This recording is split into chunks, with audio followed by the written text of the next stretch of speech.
Does PrEP make sex better?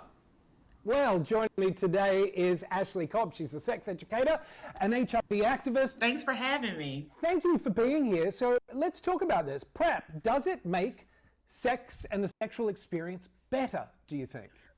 I think it does because it removes one layer of worry, right?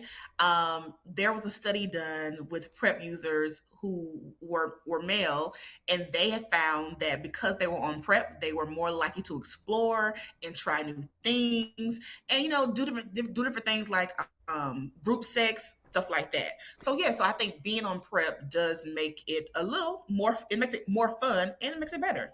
Well, and talk to me from the perspective of someone who is not a male. Because, we talk about PrEP a lot, and everyone still seems to think that PrEP is just for gay men. First of all, let's dispel that myth. It is for everybody. But from your perspective, since you're not a gay man, how does it affect sex for you? Right. So I'm on PrEP. I've been on PrEP for almost 2 years. So for me, the same thing. Like being on PrEP lets me be able to try all the things I want to try. So I'm on PrEP because I like having raw sex. Condomless Right? sex. Yes. Condomless sex, right?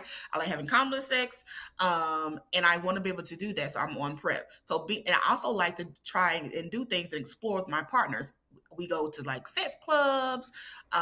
We engage in different type of swinger activities. So it for me it removes the worry of having to worry about, do I need to go get an HIV test? Now, of course, you have other worries like, chlamydia, syphilis, all those things. But being on PrEP relieves that worry. So yeah, I love it. I like that. And tell me, what's the reaction you get from your girlfriends and other females when you talk about PrEP? Because again, a lot of people think this is just for dudes. How do you have those conversations with your female friends? So I tell them like being on PrEP also allows me to take control of my sexual health. I don't have to worry about what my partner is doing. Yes, you want to make sure you ask people, or have you been regularly tested, or how often do you go to the doctor? But by me being on PrEP, whether they go to the doctor or not, or whether they've been tested recently or not, I know that I am doing what I need to do, and so it kind of like I don't put all the pressure on them or all the responsibility on them. So for me, I tell my female friends that being on PrEP allows you to take control and not put the pressure on your male partners or female partners or whomever you're having sex with. And that's what I like, because most of the people that I know, most of the women that I know that acquired HIV acquired it from a male partner that they were supposedly be in a monogamous relationship with. And as we know, monogamy is not a prevention method. Being married is not a prevention method, right? So for me, it gives you, it allows you to take control back over your sexual health. So yeah, that's how I try to spin it to them. That's so important. What was it like for you sort of making the decision to get on PrEP? Because I think a lot of people, male, female, however they identify gender-wise and sexuality-wise, still think, oh my gosh, this is a very toxic medication. I'm going to have to be on it forever. There are horrible side effects. Talk to me a little bit about your process in weighing up the pros and cons and what your experience has been like on PrEP. So I got on PrEP mainly because I thought that I could be a better advocate for it if I was actually on it. So I was like, okay, I'll be the guinea pig of sorts. I'll get on it and then I'll tell other people about it because I'm a sex educator.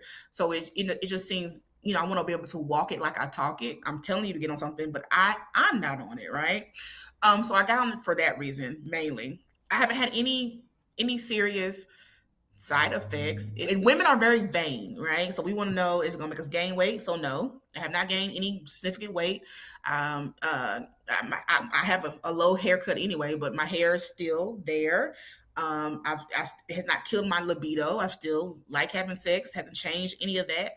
So yeah, so I haven't had any side effects that probably matter to women. No. Yeah, and what I like is you said it is taking back control of your body and your choices, which is so important. as is talking about sex. We don't talk about it much in this country. We get very nervous about it. It makes people very uncomfortable, although we all do it. We all like it, whether it's by ourselves or with someone or, whatever. Why is it important that we talk about sex, especially for younger folks? Because one, talking about sex, the more we talk about it, the less taboo it becomes. That's the first thing. And by talking about sex, you realize that, there's other people who like what you like. It's like some people feel like, or there's other people who have the same issues that you have. Like, for example, a lot of women, most women are not able to orgasm through penetration, right? But some people feel like they are the only one who can do that.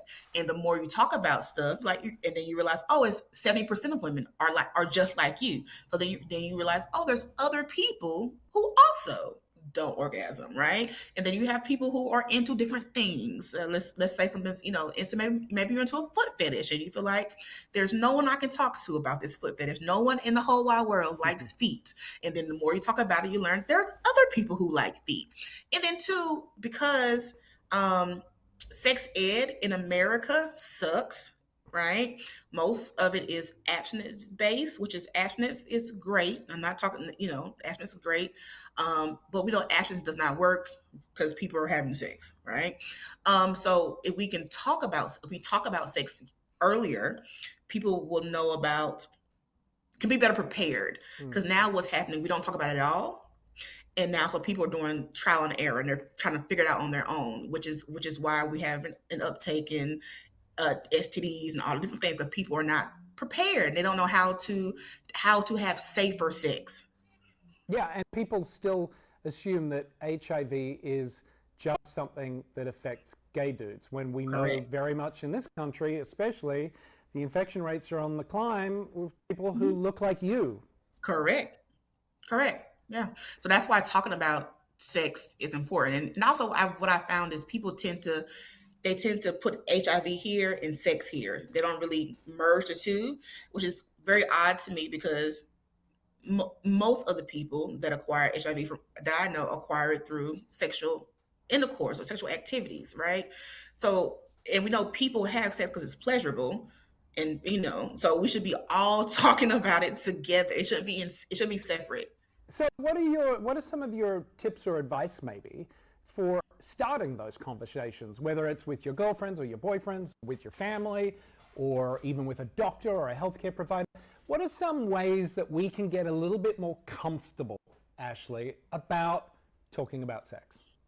I think if you're someone and you're having sex with someone, then you should be able to talk about all types of things. Because if I have to get naked in front of you and do all the things that we do during sex, right? Having a conversation about, when was your last just regular hospital doctor visit? Should be something it shouldn't be as of a daunting task as we make it, right? If I can't have that conversation with you, then I also maybe should not be having sex with you. Right. That's a thought. Okay. What's the most important message that you'd like to get across when it comes specifically to sex and HIV and women?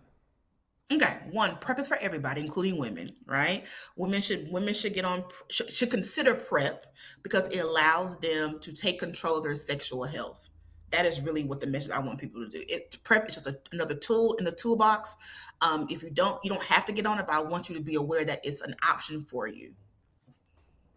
Well, Ashley Cobb, there's never enough time, and I have so many questions for you, but we're out of time on this one. Thank you for joining me, though, on this episode of Plus Talk.